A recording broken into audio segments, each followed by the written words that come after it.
we're not living our lives in tune with nature, in tune with the world around us. We're surrounded by overconsumption, chemicals and pollution. Welcome to the Carbon Copy podcast with me, Isabel Sparrow. Episode 3, Bottle by Bottle. In 1862, a Birmingham-born man named Alexander Parkes patented a new material, a kind of man-made substitute for ivory or tortoiseshell called Parkezine. It was made from cotton fibres dissolved in acids and mixed with vegetable oil, and was a catalyst for the development of fully synthetic plastics, the like we all still use today in almost every part of our daily lives. I'm Rachel Yates. I'm Senior Communities Manager at Surfers Against Sewage and looking after the Plastic Free Communities campaign across the UK. At Surfers Against Sewage, we're a marine conservation charity, and the clue is in the name. We were a bunch of surfers that were sick of getting ill from sewage. In the time that we were working on sewage pollution and water quality, this new pollution crisis of plastic arrived on our shores. Every piece of plastic ever created on this planet still exists in one form or another. To give you a sense of stats of the sheer numbers we're talking about, 38.5 million plastic drinks bottles will be bought today in the UK alone. Out of that, only around about half are recycled. The rest end up polluting the environment in one way or another. So that could be through ending up in landfill, it could be through incineration, or directly ending up in the environment. That's a lot of bottles. It's no wonder then that the theme for this year's Earth Day is planet versus plastics. At Carbon Copy, we're focused on what people can do together, locally, to tackle issues around climate and nature. So, in this episode, we're going to hear more from Rachel about Surfers Against Sewage's brilliant Plastic Free Communities initiative, and we're going to hear from Roberta in Sleaford, who is helping her community reduce its impact bottle by bottle. Just pulled up to Roberta's house, just in a little village just outside Sleaford. I'm just going to knock her door. Ooh. I think that's her dog coming to say hello.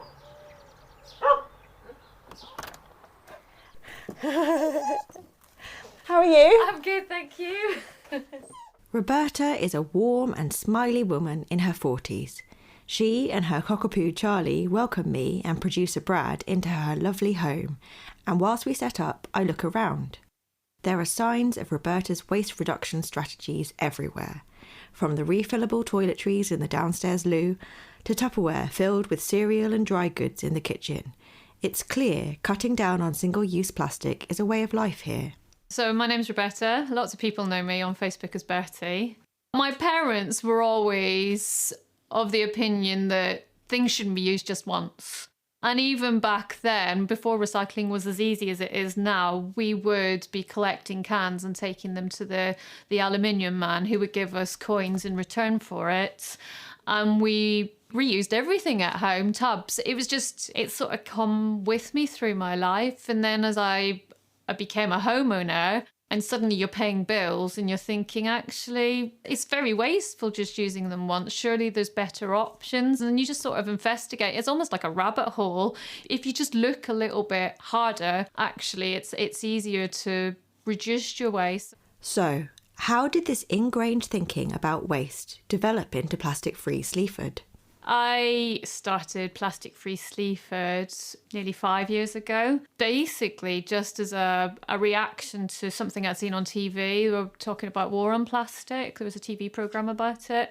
And I just wanted to do something rather than sort of sit and whinge and complain about nothing happening. So I kind of set it up thinking it was just going to be a Facebook group, and we'd just chat and we'd help people find ways of reducing plastic. And then I discovered that Surfers Against Sewage actually run this big community campaign with people signing up, and then you sort of lead your community. The first 2 years of growing it was just talking to businesses, sort of emphasising that it's not about getting rid of all plastic, it's that's unnecessary single use. It's always been a very sort of casual, friendly conversation, getting to know the business and then chatting with them.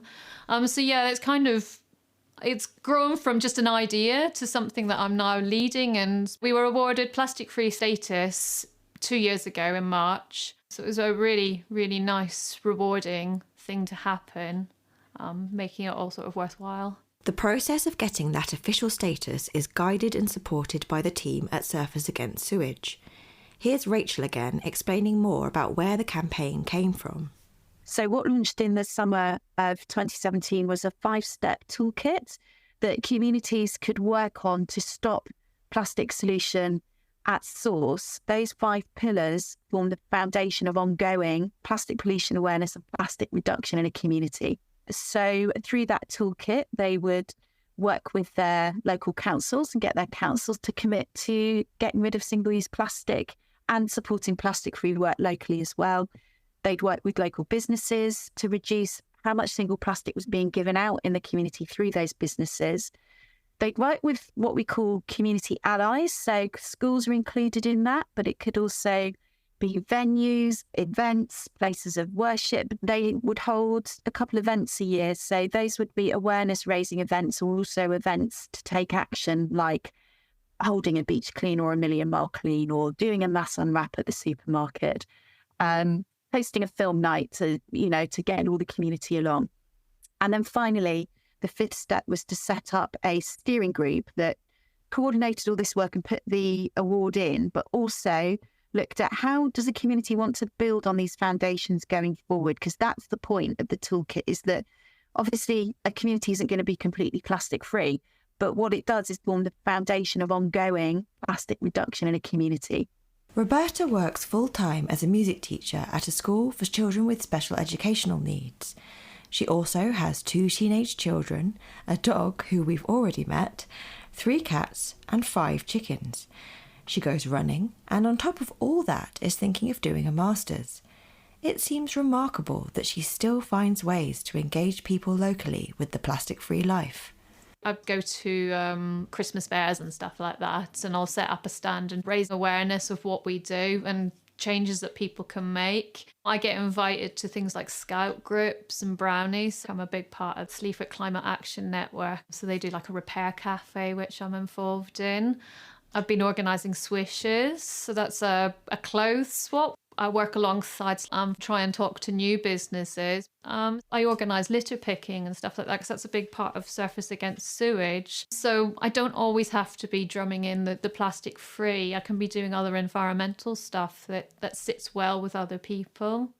Clearly, Roberta is doing a lot to get people in her community to reduce their reliance on single-use plastic. And of course, individual actions are all helpful. But Carbon Copy is about working collectively.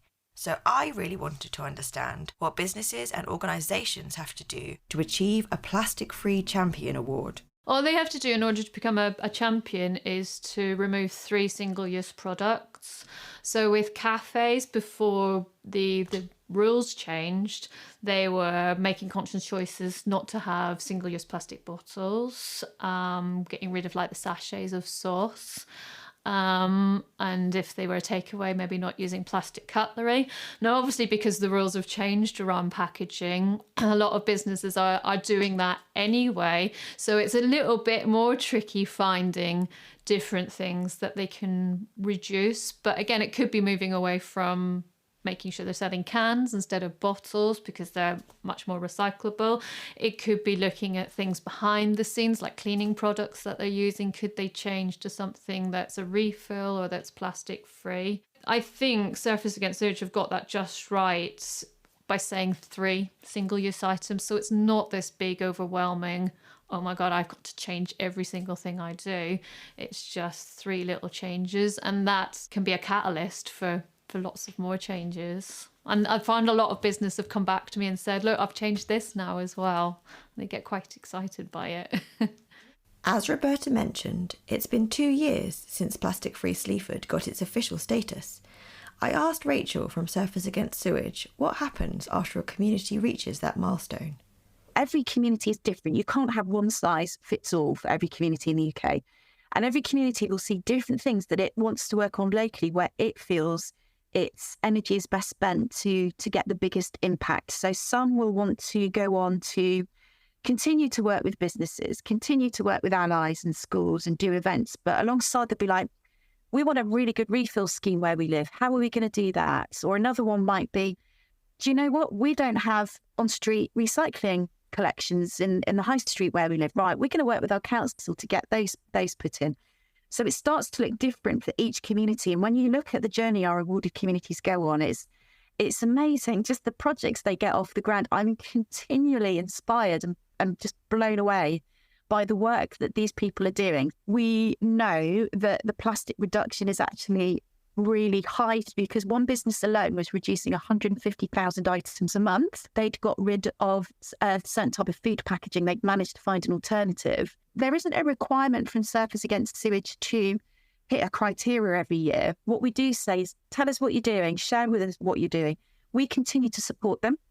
So we have workshops, training events for all of our leads, and then we all can also support those communities in their local campaigns. So we work with them on how can we support what it's looking like for you locally, rather than being really prescriptive from the head office of Surfers Against Sewage about, no, you've got to do this. It doesn't work that way. Sleaford is one of the most active plastic-free communities in the country. I asked Roberta why she thought it was such a success.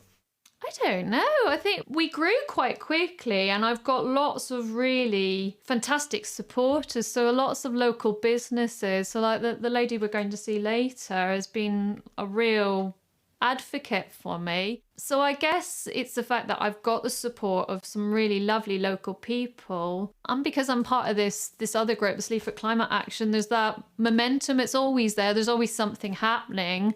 Maybe in some ways, I'm sure they won't mind me saying, it's a little bit of, well, they're doing that, I need to make sure I'm doing something. And I don't want it to fade away. I want it still to be there. We've been chatting to Roberta at her home for a while, and I'm keen to meet some of the other people involved with Plastic Free Sleaford to find out more about how businesses and other organisations are changing their practices to reduce single-use plastic. So we've just travelled the short distance into Sleaford town centre itself from Roberta's house, and we've arrived at a really interesting looking building called the Hub in Sleaford town centre. It's a huge old grain warehouse which has been converted into a beautiful arts and crafts centre, and it's one of the places that's a plastic free business in Sleaford and part of plastic free communities, and I'm just going to go in there now and have a look.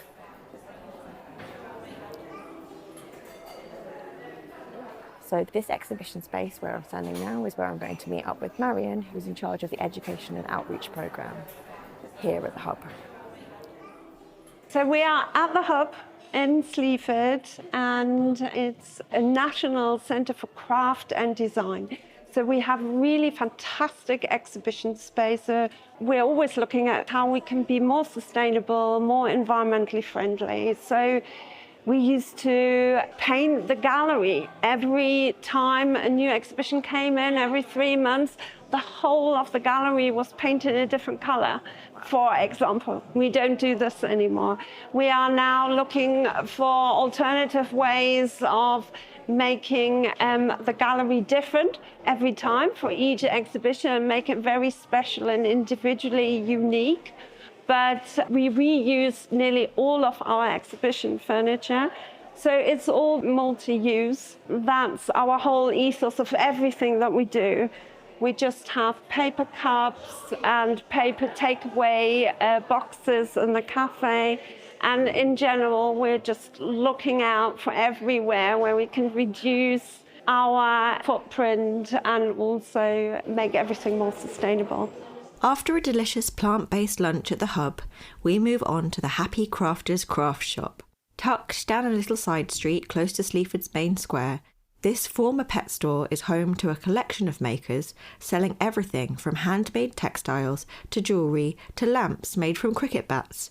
The shop is the brainchild of Nick Frost, a teacher and soap maker who has been a keen supporter of Roberta and Plastic Free Sleaford since the beginning. So this is the Happy Crafters Craft Shop, and it's just happy crafters all together. It's amazing. I started making soap when my eldest, who's now 24, had eczema as a baby and nothing worked on him. So I started making soap for him. And then I used to do it as gifts and things. And then I'm very much aware of the environment and about the rubbish that people put on their skins as well. So I just started doing it during lockdown to sell it, and it's gone really well. I'm really pleased with it. I just don't like all the plastic you get these days and everything, and I just think if you can just change the plastic in a bathroom, even just one room makes a big difference. So I just thought, let's go from there, really. In here, I wanted it to be very much of a plastic-free ethos in here as well, as much as we possibly can.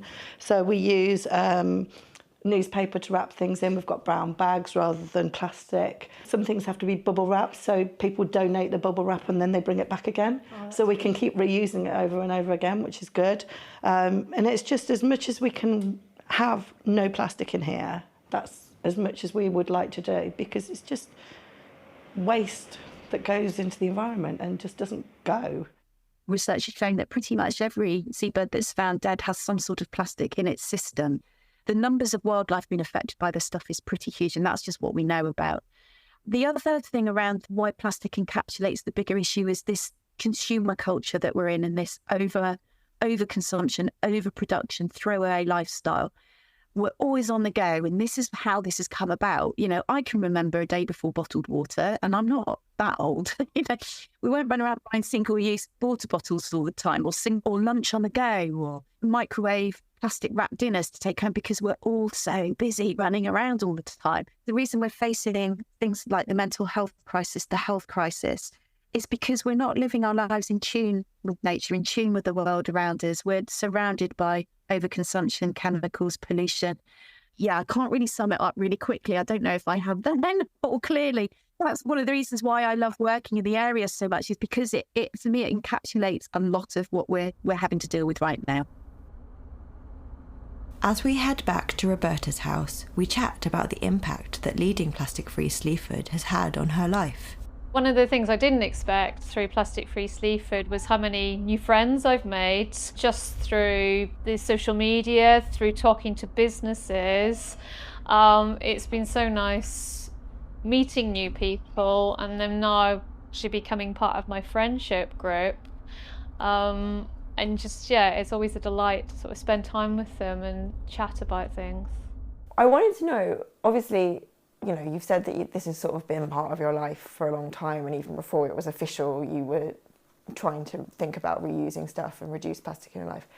But do you ever, obviously being like the leader of the group sort of thing, or of the initiative, do you ever sort of think, oh, I can't be bothered today, like I can't be bothered to do this, like reuse this thing, or I just need to buy this thing, oh, it's in plastic wrapping, but I can't be bothered. Like, do you ever feel like that, or do you is it so ingrained in you now that you would never even dream of breaking the rules, as it were? No, not at all. Yeah, you do have days when you just think this is so much effort, and financially as well. I've really struggled 2-3 years ago. I feel it was so much easier to make the right choices, but everything's just so expensive now. So I kind of try and make it okay by saying, right, that's in the reduced section, that's going to go to waste. So if I buy that, okay, it's in plastic, but I'm preventing that food from maybe just being incinerated, depending on the type of food. And I know that I can recycle my soft plastic. So I try and sort of weigh up the logic of it. Yeah, I won't buy something just because, oh, I fancy that tonight. If it's in plastic, that's a real guilt buy if that happens, yeah. I wanted to ask a bit more about, because obviously you've got 2 kids. What do they think about all of this? Because it started when they were quite young, still in primary school, and now obviously they've kind of been growing up with it. And do they think you're mad? Do they think it's brilliant? Like, what's their view on it? Well, they're teenagers, so at the minute it's probably not very cool. But there are moments when I realise that I have influenced them, which is good. The 16-year-old's probably slightly more aware now than the 14-year-olds. But both of them, they've got reasonably good habits, but it's really hard. I can't control every aspect of their life. So if they go out with their friends and they buy a bottle of water or a bottle of pop, they buy it, but I do try and say, well, make sure you bring it home to recycle it. So I try and support them making their own decisions and hope that by the time they're my age, they've come full circle and they're as passionate about it as me. The plastic issue is one that has made headlines on and off for a few years now, and whilst the government is gradually bringing in new policies to reduce single-use plastic waste, for example, a recent ban in England of polystyrene food and drink containers, progress is slow, and the overall picture is still one of a country and planet tied to plastic. If you, like Roberta, want to help your community work together to cut down on single-use plastics, you can find links in the show notes to helpful resources on Carbon Copy's website. You've been listening to the Carbon Copy podcast. It was written and presented by me, Isabel Sparrow, and the producer and editor is Bradley Ingham. Thanks to my guests, Rachel, Roberta, Marion and Nick, and to Surfers Against Sewage for helping us to connect with Plastic Free Sleaford. As always, if you found this episode interesting, please do leave us a review, subscribe and check out the other episodes in the series. Thanks for listening. Bye for now.